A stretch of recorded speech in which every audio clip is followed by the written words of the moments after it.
This video is without a doubt an absolute banger. This is the exact type of material that kind of hits the homepage, and millions of people just flock to sit here and listen and learn about this.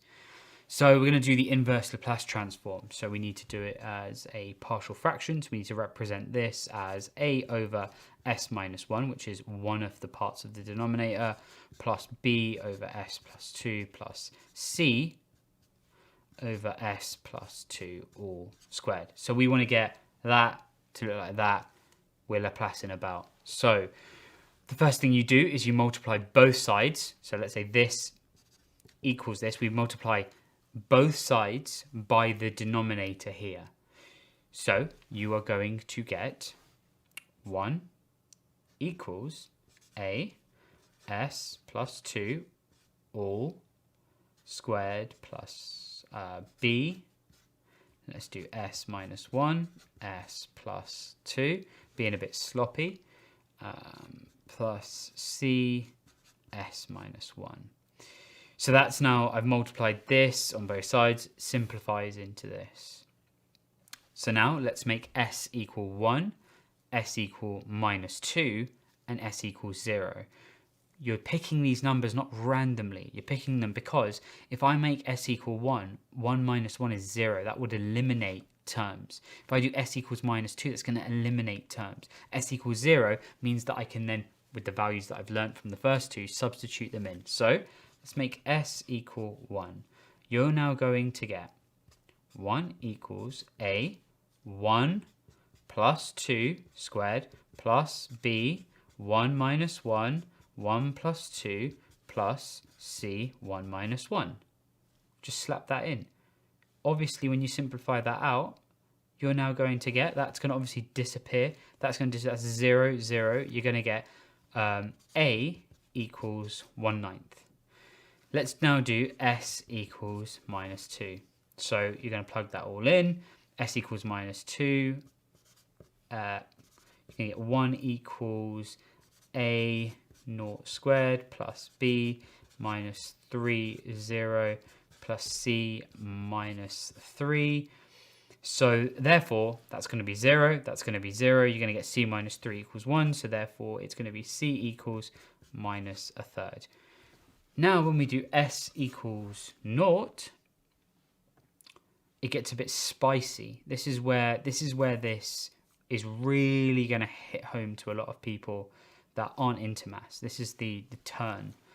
You're going to get 1 equals a 2 squared plus b minus 1, 2 plus c minus 1. And that's going to equal to 4a minus 2b minus c. And obviously that's going to be equal to 1. But we now know that a is 1/9 and c is minus 3, 1/3. We can plug that in. We can plug it in. So if you plug that in, you slap in a here and then c here. And you rearrange, you can find out what b is. So guess what you're going to get? You're going to get b equals minus 9ths. Minus 9. That's actually a minus 9th. We've done it, but we haven't done it. Let's flip on to the next step. We've got our 3 values, so let's now slap it into here. So you're going to get 1 over 9 multiplied by s minus 1 minus 1 over 9. So there should be a little bracket. Multiplied by 1 over s plus 2. And then minus 1/3. So I'm plugging in the a, b's and c's values by 1 over s plus 2 squared. Now we use some Laplace stuff. This is where it gets super gangster. We use the Laplace transform rules. So the inverse Laplace of 1 over s minus a is equal to e to at. And then the Laplace inverse of, that's a minus 1, 1 over s minus a all squared is going to be t e to the at.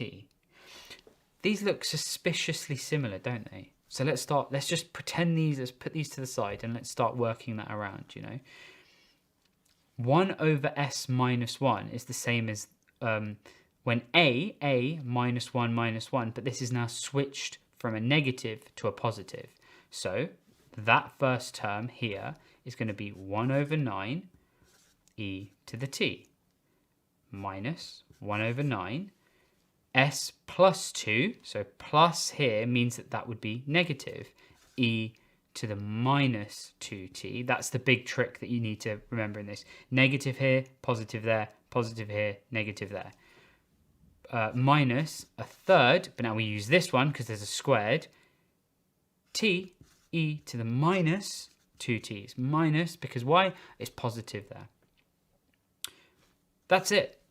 We're done. I mean, if you want to get real fancy with it, if you want to get super fancy with it, that is the inverse. You could factor out the ninths. So you're going to get e to the t minus... And then actually I'm going to factor out the e to the minus 2t's because there's 2 here. So I can do e to the minus 2t and another bracket, 1 plus 3t. Yeah, that's right. So that is just this simplified. But that right there, that is the inverse Laplace transform of this. Crazy.